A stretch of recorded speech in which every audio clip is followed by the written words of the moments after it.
If your idea of love is roses and chocolates, you're missing out on the depths of agape. Ever wonder why the Greeks had multiple words for love? Today, we're diving into agape, the kind of love that transcends feelings and emotions. It's often translated as unconditional love or selfless love, but there's so much more to it.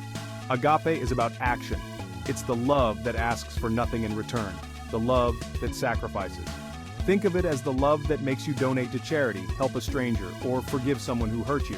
It's not just about loving your family or friends, it's about loving humanity, even when it's hard.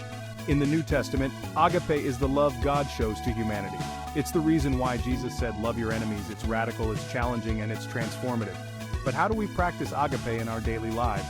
Start with small acts of kindness, a smile, a helping hand, a listening ear. These simple gestures build up to a lifestyle of agape, where love is a verb, not just a feeling. So the next time you hear the word love, remember, agape is deeper, stronger, and more powerful than any fleeting emotion. Thanks for watching. If you enjoyed this dive into the depths of Greek theology, like and subscribe to our channel for more insightful videos. Spread the agape, folks.